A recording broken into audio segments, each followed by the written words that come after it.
Pernah nggak Bapak Ibu merasa, kok tekanan darah tiba-tiba naik? Padahal saya nggak makan yang aneh-aneh. Atau mungkin habis makan, kepala mendadak terasa berat, jantung berdebar, atau badan jadi lemas. Banyak orang langsung menyalahkan usia atau makanan yang terlalu asin. Padahal penyebabnya bisa jauh lebih sederhana. Dan justru terjadi setiap hari tanpa kita sadari. Sebagai dokter yang sering menangani pasien lansia, saya berkali-kali menemukan pola yang sama. Tekanan darah naik bukan hanya karena apa yang dimakan, tetapi bagaimana cara kita makan. Ada kebiasaan kecil yang tampaknya normal, tapi diam-diam membuat pembuluh darah bekerja keras dan akhirnya memicu hipertensi. Dan yang paling mengejutkan, sebagian besar pasien saya mengaku tidak pernah tahu bahwa kebiasaan seperti makan terlalu cepat, minum tertentu saat makan, sampai cara duduk ketika makan, ternyata punya pengaruh besar pada tekanan darah. Jadi sebelum Bapak Ibu menyalahkan garam, kolesterol, atau faktor usia, tonton video ini sampai selesai. Karena bisa jadi penyebab darah naik itu bukan dari makanan, tetapi dari cara kita memperlakukannya. Hari ini saya, Dr. Indri, akan membongkar 7 kebiasaan makan yang diam-diam bikin tekanan darah naik, tapi masih sering dilakukan tanpa disadari banyak orang. Sebelum melanjutkan, pastikan Anda menekan tombol subscribe berwarna merah di bawah ini, aktifkan ikon lonceng untuk notifikasi informasi kesehatan terbaru, dan tinggalkan komentar dari kota mana Anda menyaksikan tayangan ini. Saya Dr. Indri yang sudah berpengalaman dalam menangani gejala kesehatan ribuan lansia di seluruh Indonesia. Hari ini saya akan membuka rahasia yang bahkan membuat saya pribadi terkejut. Bapak Ibu, saya sering sekali mendapatkan pasien lansia yang datang dengan keluhan tekanan darah naik tiba-tiba. Biasanya mereka bilang, "Dok, saya tadi makan biasa saja kok. Cuma nasi, sayur, sama ikan. Tidak ada makanan instan, tidak ada gorengan, bahkan garam pun katanya dikurangi. Tapi saat saya cek, tensinya tiba-tiba melonjak." Nah, dari pengalaman menangani pasien selama bertahun-tahun, saya akhirnya sering menanyakan satu hal sederhana. Tadi makannya cepat atau pelan? Dan sebagian besar menjawab, "Wah, dokter, kalau sudah lapar ya makan saja, tidak kepikiran, cepat atau pelan." Padahal, kebiasaan makan terlalu cepat ini adalah salah satu pemicu tersembunyi tekanan darah naik yang sangat sering terjadi. Secara medis, saat kita makan terlalu cepat, tubuh belum sempat memberi sinyal kenyang. Lambung bekerja lebih berat, dan hormon yang bertugas mengatur tekanan darah, misalnya hormon stres ringan, seperti adrenalin, bisa ikut meningkat. Beberapa penelitian internasional juga menunjukkan bahwa makan cepat berkaitan dengan peningkatan risiko obesitas dan hipertensi karena tubuh kalah cepat merespons masuknya makanan. Saya masih ingat seorang pasien bernama Pak Sumarno, usia 63 tahun. Beliau sering merasa kepalanya berat setelah makan siang. Awalnya beliau mengira karena bumbunya terlalu asin. Tapi setelah saya minta beliau makan lebih pelan selama seminggu dengan cara mengunyah minimal 20-30 kali per suapan, hasilnya mengejutkan. Tekanan darahnya yang tadinya sering melonjak setelah makan menjadi jauh lebih stabil. Mengapa bisa begitu? Karena ketika kita mengunyah pelan, tubuh memberi waktu bagi sistem saraf parasimpatis untuk bekerja. Inilah sistem yang membantu tubuh tenang, memperlancar pencernaan, dan menurunkan ketegangan pembuluh darah. Proses makan yang pelan membuat aliran darah lebih stabil, sehingga jantung tidak perlu mengejar ketertinggalan. Selain itu, dengan makan lebih perlahan, kadar gula darah naik lebih lembut. Ini penting, terutama bagi lansia, karena lonjakan gula darah yang terlalu cepat dapat memicu respons hormonal yang berdampak pada tekanan darah. Sederhana ya? Tapi, justru kebiasaan sederhana seperti inilah yang sering diabaikan. Jadi, kalau Bapak Ibu sering merasa pusing, jantung berdebar, atau wajah memanas setelah makan, jangan langsung salahkan makanannya. Coba cek dulu cara makannya. Mulai hari ini, biasakan makan dengan ritme yang tenang. Tarik nafas dulu sebelum mulai makan, kunyah perlahan, letakkan sendok sebentar di antara suapan, dan nikmati rasa makanannya. Bagi tubuh, ini bukan soal gaya, tetapi bagaimana kita memberi kesempatan pada organ dalam bekerja tanpa beban berlebih. Kebiasaan kecil yang diubah bisa mencegah masalah besar. Bapak Ibu, banyak pasien lansia datang ke saya sambil tersenyum dan berkata, "Tenang dok, saya sudah tidak makan garam banyak kok." Tapi setelah saya tanya lebih detail, ternyata yang disebut tidak banyak itu sangat jauh dari batas aman yang disarankan Lembaga Kesehatan Dunia. Ada seorang pasien saya, Ibu Mulyani, 67 tahun. Beliau rajin kontrol, rajin jalan pagi, dan merasa sudah mengurangi garam. Tapi tekanan darahnya tetap sering melonjak. Suatu hari, saya minta beliau menceritakan menu harian dengan lebih rinci. Bukan hanya gurih-gurih saja kok dok, dan barulah ketahuan. Beliau suka bikin sayur bening, tapi tetap pakai 1 sendok teh garam. Makan tempe bacem yang ternyata garamnya lebih tinggi dari yang kelihatan. Suka kerupuk, walaupun cuma sedikit. Dan setiap sore minum kuah bakso favoritnya yang gurih ringan. Masalahnya, menurut anjuran kesehatan global seperti WHO dan American Heart Association, kebutuhan garam harian lansia idealnya kurang dari 2000 mg natrium per hari. Itu kira-kira setara 1 sendok teh garam total, termasuk yang tersembunyi dalam bumbu, saus, kuah, hingga camilan. Artinya, kerupuk plus kuah bakso saja sudah bisa melebihi batas harian, tanpa Bapak Ibu sadari sama sekali. Inilah yang disebut hidden salt atau garam tersembunyi, yang secara ilmiah terbukti dapat meningkatkan tekanan darah, karena membuat tubuh menahan lebih banyak cairan. Ketika cairan menumpuk, pembuluh darah harus menahan tekanan lebih besar, sehingga tensi naik diam-diam. Saya masih ingat ekspresi kaget Ibu Mulyani ketika saya jelaskan bahwa kuah bening yang rasanya nggak asin itu bisa mengandung natrium cukup tinggi. "Loh dok, saya kira yang berbahaya itu cuma garam kasar saja," katanya.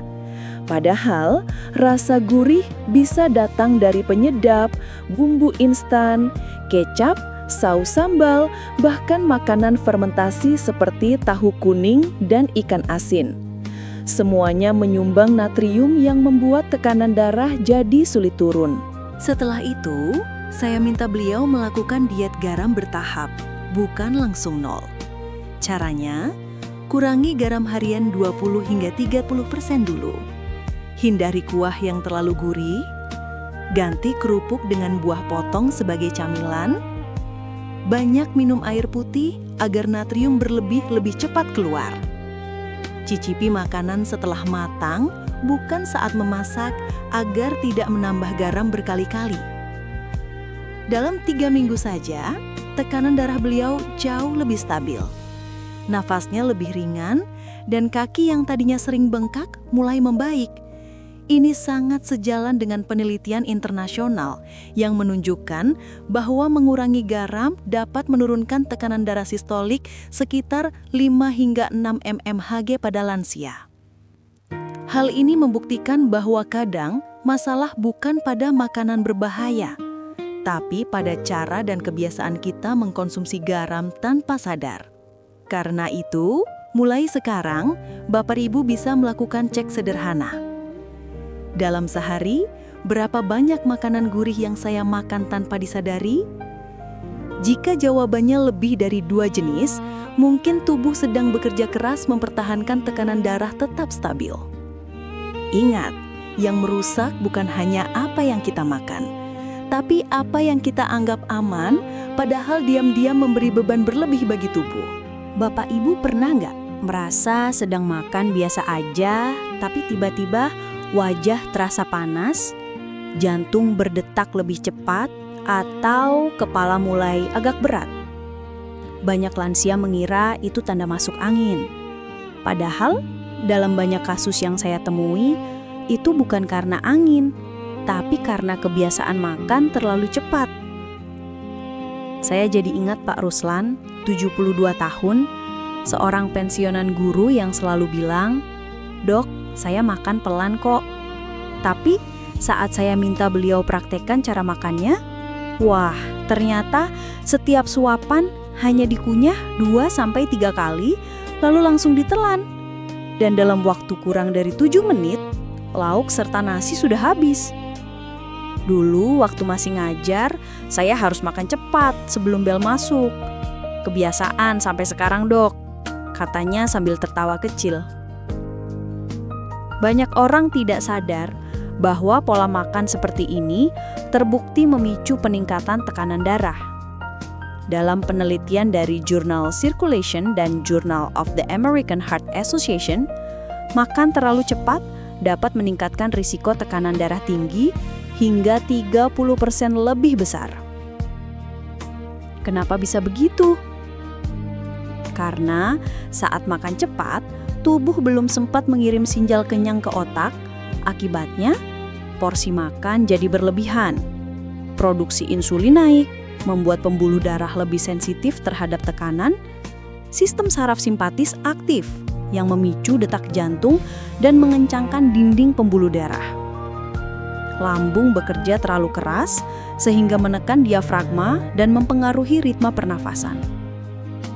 Gabungan semuanya menciptakan kondisi yang secara perlahan menaikkan tekanan darah dan sering terjadi tanpa gejala. Pada Pak Ruslan, saya bisa melihat pola ini jelas sekali. Beliau sering merasa lemah setelah makan siang, kadang pusing yang datang 30 menit setelah makan. Itu tanda klasik dari tekanan darah yang melonjak sesaat setelah makanan masuk. Untuk membantu beliau, saya tidak menyuruh untuk langsung makan super pelan, karena itu justru terasa menyiksa. Saya gunakan pendekatan bertahap yang juga direkomendasikan banyak ahli gizi di dunia. Metode 10x10x10. 10 kunyahan pertama untuk setiap suapan kecil. 10 menit waktu makan awal tanpa gangguan, tanpa TV, tanpa berdiri-berdiri.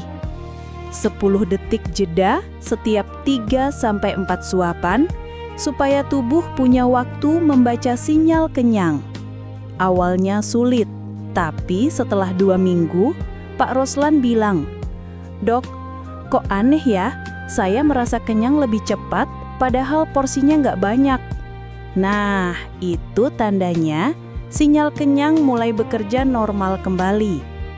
Yang menarik, setelah pola makannya berubah, tekanan darah Pak Ruslan yang tadinya sering berkisar di 150-an, perlahan turun ke 130-an tanpa harus menambah obat. Ini juga sejalan dengan banyak penelitian yang menunjukkan bahwa mengatur ritme makan bisa membantu menurunkan tekanan darah beberapa poin dalam jangka panjang. Bapak Ibu yang sering makan sambil tergesa-gesa atau merasa harus cepat-cepat karena sudah kebiasaan, coba renungkan sedikit. Berapa lama waktu yang kita berikan pada tubuh untuk menikmati makanan? Apakah kita makan untuk mengisi perut atau memberi kesempatan organ-organ bekerja dengan nyaman? Kadang yang membuat tubuh bekerja ekstra keras bukanlah jenis makanannya, tapi cara kita makan. Mulai hari ini, coba perlambat sedikit saja. Beri kesempatan tubuh bernafas, otak membaca sinyal kenyang, dan jantung bekerja lebih stabil. Perubahan kecil ini bisa memberikan dampak besar untuk kesehatan tekanan darah Bapak Ibu ke depannya. Bapak Ibu pernah merasa setelah makan sesuatu yang kelihatannya biasa saja, tiba-tiba tubuh kok terasa lebih berat, jari agak bengkak, cincin terasa sempit, atau wajah jadi lebih bengkak saat bangun pagi. Itu sering sekali terjadi pada pasien-pasien saya, dan penyebabnya bukan selalu garam dapur yang terlihat. Justru yang lebih berbahaya adalah garam yang tersembunyi. Cerita ini saya ambil dari pengalaman saya menangani Ibu Wati, 63 tahun. Beliau selalu mengatakan, "Dok, saya jarang pakai garam, masak pun sederhana saja. Jadi kenapa tekanan darah saya masih naik terus?" Setelah saya telusuri, ternyata Ibu Wati sering makan makanan yang tanpa disadari punya kadar natrium tinggi. Mulai dari roti tawar, abon, kering tempe, sup instan, sampai bumbu kalengan. Semua ini terlihat aman, tapi kenyataannya mengandung natrium yang jauh lebih tinggi dari yang dibayangkan. Bahkan WHO mencatat bahwa rata-rata orang di Asia mengkonsumsi natrium 2 kali lipat dari batas aman harian. Dan sebagian besar berasal dari makanan olahan, bukan dari garam masakan. Penelitian dari Hypertension Journal juga menegaskan bahwa pembuluh darah lansia jauh lebih sensitif terhadap natrium, karena elastisitas arteri sudah berkurang. Artinya, sedikit saja kelebihan garam bisa membuat tekanan darah melonjak lebih cepat. Yang sering tidak disadari adalah bahwa tubuh lansia menyimpan natrium lebih lama. Saat natrium menumpuk, tubuh menahan cairan lebih banyak untuk menyeimbangkan konsentrasi garam, sehingga volume darah meningkat.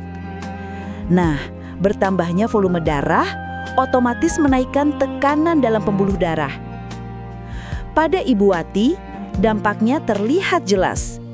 Kaki sering bengkak sore hari, kepala terasa berat saat bangun tidur, dan tensi stabilnya selalu di atas 150/90. Padahal beliau tidak pernah menambahkan garam ekstra. Setelah kami bedah kebiasaannya satu persatu, ternyata masalahnya ada pada cara memilih makanan, bukan pada makanan utamanya. Metode label check 5 detik.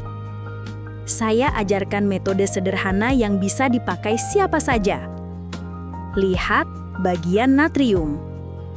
Jika tertulis lebih dari 300 mg per porsi, masukkan kembali ke rak. Jika tidak ada label, anggap saja makanan tersebut tinggi natrium dan batasi porsinya. Hanya dengan mengurangi camilan asin tersembunyi dan mengganti penyedap kalengan dengan bumbu alami seperti bawang putih, bawang merah, jahe, daun salam, dan jeruk nipis, tensi Ibu Wati mulai membaik dalam 4 minggu. Beliau bilang, "Dok, saya baru sadar ternyata yang bikin saya pusing bukan garam masakan, tapi camilan-camilan kecil itu." Bapak Ibu mungkin mengalami hal yang sama tanpa sadar. Terkadang, yang membuat tekanan darah kita naik bukan makanan besar, seperti nasi padang atau bakso, tetapi camilan kecil yang dimakan sambil nonton TV, atau bumbu yang kita anggap, sedikit saja. Ingat, tubuh tidak butuh banyak garam. Yang tubuh butuhkan adalah keseimbangan. Dan keseimbangan itu dimulai dari mengenali mana makanan yang diam-diam membuat tubuh bekerja lebih keras.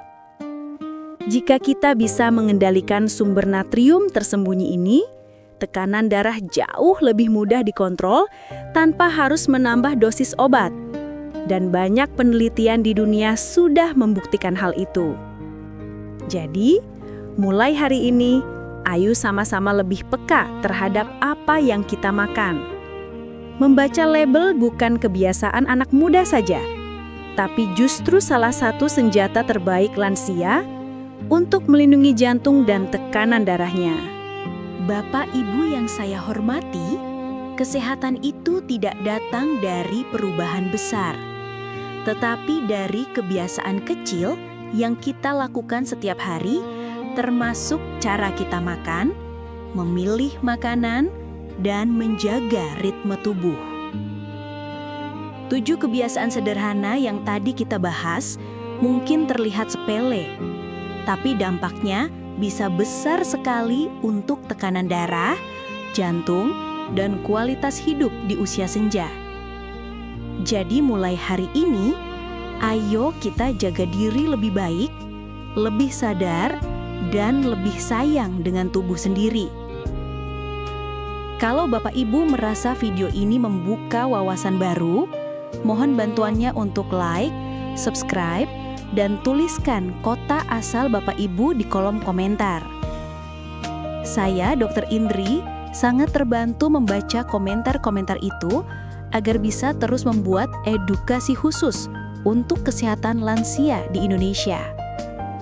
Dan jangan lupa, silakan bagikan video ini ke grup WhatsApp keluarga, pengajian, arisan, atau teman-teman sebaya. Kita tidak tahu siapa yang diam-diam sedang berjuang dengan tekanan darah tinggi dan butuh informasi penting seperti ini. Ingat ya Bapak Ibu, kesehatan tidak bisa dibeli, tapi bisa kita jaga mulai sekarang. Semakin kita peduli hari ini, semakin mudah tubuh menjaga kita besok. Terima kasih sudah menonton sampai akhir. Tetap sehat, tetap kuat, dan tetap semangat. Sampai jumpa di video berikutnya. Wassalamualaikum